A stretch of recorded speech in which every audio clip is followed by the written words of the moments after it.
축구계에는 마치 공식처럼 회자되는 흥미로운 현상이 있는데, 한 선수가 데뷔 시즌에 혜성처럼 나타나 모든 스포트라이트를 독차지하지만 바로 다음 시즌 거짓말처럼 부진에 빠지는 경우입니다.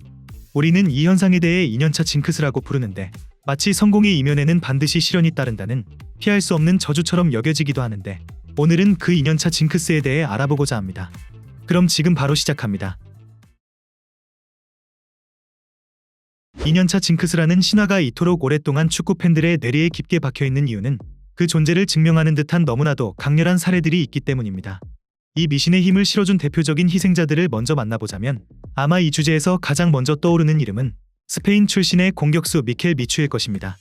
2012년 단 200만 파운드라는 헐값에 스완지 시티에 입성한 그는 프리미어리그 데뷔 시즌에 그야말로 센세이셔널한 모습을 보여준 선수였습니다. 그는 리그에서만 18골을 터뜨렸고, 그의 독특한 세리머니는 전 유럽에 유행이 되었죠. 하지만 바로 다음 시즌 미추는 거짓말처럼 그라운드에서 사라졌는데, 잦은 부상에 시달렸고 경기력은 급격히 떨어졌으며 리그 득점은 단 2골에 그쳤습니다. 결국 그는 단 한 시즌의 강렬한 불꽃을 마지막으로 나폴리 임대를 거쳐 팬들의 기억 속에서 쓸쓸히 잊혀갔는데, 그의 등장은 너무나 화려했고 추락은 너무나도 갑작스러웠기 때문에 미추는 2년차 징크스의 가장 완벽한 상징이 되었습니다. 때로는 징크스가 한 팀의 희망 전체를 앗아가기도 하는데, 13-14 시즌 퍼거슨 감독이 떠난 후로 혼란에 빠진 맨체스터 유나이티드에는 아드난 야누자이라는 18살의 신성이 등장하게 됩니다. 그는 절망적이었던 시즌의 유일한 희망의 빛이었고, 선덜랜드를 상대로 멀티골을 터뜨리며 화려하게 데뷔하면서 팬들은 그에게 라이언 긱스의 등번호 11번을 물려주며 새로운 시대의 아이콘이 되기를 기대했죠. 하지만 2년차 파날 감독 체제에서 야누자이는 주전 경쟁에서 밀려나게 되었고, 첫 시즌의 과감함과 창의성은 온데간데 없이 사라지면서 팬들의 엄청난 기대치와 새로운 감독의 전술적 요구라는 압박감 속에서 10대의 유망주는 평범한 선수로 변해갔습니다. 이 현상은 비단 최근의 일만도 아닌데, 01-02 시즌 볼튼 소속의 공격수 마이클 리케츠는 시즌 중반인 2월까지 15골을 몰아치며 잉글랜드 국가대표팀까지 승선하는 행보를 보였습니다. 하지만 국가대표 데뷔전을 치른 바로 그 시점부터 그는 시즌이 끝날 때까지 단 한 골도 추가하지 못하는 극심한 부진에 빠졌고, 다음 시즌 완전히 다른 선수가 되어버렸습니다. 미추와 야누자이의 사례처럼 2년차 징크스는 마치 거부할 수 없는 운명처럼 보이지만, 이 현상을 자세히 들여다보면 미신적인 저주라기보다는 지극히 현실적인 두 개의 보이지 않는 벽이 작동하고 있음을 알 수 있습니다. 먼저 전술적 분석이라는 이름의 벽인데, 한 선수가 데뷔 시즌에 엄청난 활약을 펼칠 수 있는 이유 중 하나는 그들이 상대 팀에게 미지의 존재이기 때문인데, 상대 수비수와 감독은 그들의 주력 습관, 장단점 등을 파악하지 못한 상태에서 그를 상대해야 합니다. 미추의 예측 불가능한 침투나 야누자이의 겁없는 돌파가 첫 시즌에 유독 효과적이었던 이유죠. 하지만 두 번째 시즌이 되면 모든 것이 변하는데, 현대 축구에서 모든 클럽은 거대한 규모의 데이터 분석팀을 운영하는데, 이들은 여름 내내 그리고 시즌 중에도 끊임없이 상대팀의 에이스를 분석하기 시작합니다. 그 결과 두 번째 시즌 그라운드에 나선 그들은 더 이상 미지의 존재가 아니게 되는데, 상대팀은 명확한 대응 전략을 가지고 나오며 모든 움직임이 예측되고 집중 견제를 받게 되는 순간부터 첫 시즌의 마법은 순식간에 사라질 수 있습니다. 그리고 선수를 가로막는 두 번째 벽은 더욱 교묘하고 극복하기 힘든 심리적 압박인데, 첫 시즌 신인 선수는 아무런 부담 없이 뛴 결과물에 대해서 오직 팬들에게 칭찬만을 받게 됩니다. 모든 골은 보너스처럼 느껴지고 팬들의 기대치도 많이 낮기 때문에 그들은 그저 자신의 기량을 자유롭게 보여주기만 하면 되죠. 하지만 두 번째 시즌 그는 더 이상 유망주가 아닌 팀의 에이스로 취급받기 시작하는데, 팬들과 언론은 작년과 같은 혹은 그 이상의 활약을 당연하게 기대하죠. 첫 시즌에는 칭찬받았을 플레이가 2년차에는 본전치기로 여겨지는데, 몇 경기만 부진해도 거품이 빠졌다는 비판이 쏟아지게 되죠. 이러한 엄청난 압박감은 선수의 플레이를 위축시키는데, 과감했던 슈팅은 주저함으로 변하고 창의적이었던 패스는 안전한 선택으로 바뀌면서 작년의 영광을 재현해야 한다는 강박관념이 오히려 선수의 몸을 굳게 만드는 것이죠.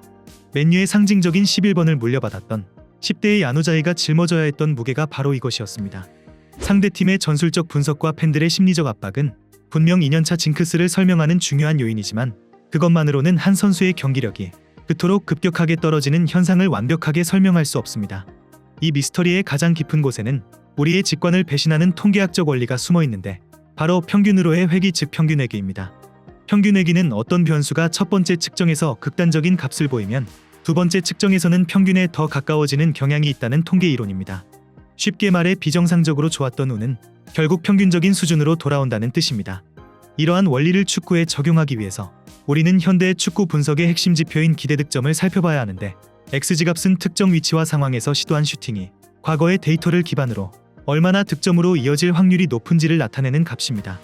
여기서 중요한 개념은 선수가 기록한 실제 득점이 기대 득점값보다 훨씬 높을 때 우리는 그 선수가 X지값을 초과 달성했다고 말하는데, 이는 그 선수의 결정력이 매우 뛰어났다고 볼 수 있지만 동시에 통계적으로 비정상적인 수준의 행운이 따랐음을 의미합니다. 2년차 징크스의 상징이었던 미추는 12-13 시즌 리그에서 18골을 기록했지만 당시 그의 기대 득점값은 약 11골에 불과했습니다.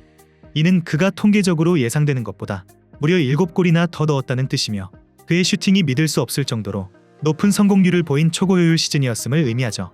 그리고 평균으로의 회귀 원칙에 따라 이런 비정상적인 행운은 영원히 지속될 수 없는데, 다음 시즌 그의 결정력은 평균적인 수준으로 돌아왔고 득점력은 급격하게 떨어진 모습이 나타났죠.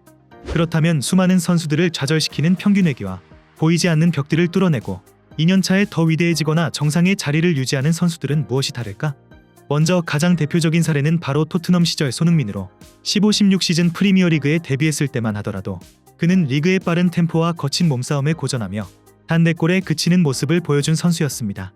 하지만 그는 좌절하는 대신에 자신의 플레이 스타일을 잉글랜드 무대에 맞게 진화시키면서 2년차 시즌 그는 상대의 분석에 대응하여 더 지능적으로 움직이기 시작했고 동료들과의 연계 플레이를 발전시켰으며 무엇보다 자신의 최대 강점인 양발 슈팅 능력을 극대화했죠. 그 결과 그는 리그 14골을 터뜨리며 완벽하게 반등했고 이후 매 시즌 발전을 거듭하며 세계 최고의 공격수 반열에 올랐죠. 또 다른 사례로는 리버풀의 모하메드 살라로 17-18 시즌 32골이라는 경이로운 기록으로 리그를 정복했을 때만 하더라도 거의 모든 전문가들은 다음 시즌 이 기록을 재현하는 것은 사실상 불가능하다고 말했습니다. 실제로 그의 다음 시즌 득점은 22골로 줄었다 보니 표면적으로는 징크스처럼 보이지만 데이터를 들여다보면 이야기는 완전히 달라집니다. 살라의 첫 시즌 기대 득점값은 이미 20골을 훌쩍 넘는 월드클래스 수준이었으며 그의 득점은 미추처럼 운에 크게 의존한 것이 아니라 시즌 내내 압도적으로 많은 양질의 찬스를 스스로 만들어낸 실력의 결과였던 것입니다. 2년차에 그의 득점 전환율은 정상적인 수준으로 돌아왔지만 찬스를 만들어내는 능력 자체는 여전히 세계 최고 수준이며 그의 기반 자체가 워낙 높았기 때문에 평균 회귀가 일어나도 여전히 정상에 머무를 수 있었던 것입니다. 결국 이들의 사례는 명확한 결론을 보여주는데, 전술적 진화 능력이라든가 지속 가능한 실력 등을 갖춘 선수만이 2년차 징크스라는 혹독한 시험대를 통과할 자격이 있다는 것입니다. 이렇게 지금까지 2년차 징크스에 대해 알아보았는데, 결론적으로 2년차 징크스는 초자연적인 저주가 아니며 그것은 여러 요인이 만들어낸 예측 가능한 현상이었습니다. 반짝 스타는 이 시험대를 통과하지 못하고 잊히지만 진정한 월드클래스는 모든 도전을 극복하고 월드클래스로 성장하는데, 여러분들은 2년차 징크스에 대해 어떻게 생각하시나요? 댓글로 많은 의견 남겨주시면 감사하겠습니다. 그럼 이번 영상은 여기서 마치며 지금까지 에띵이었습니다.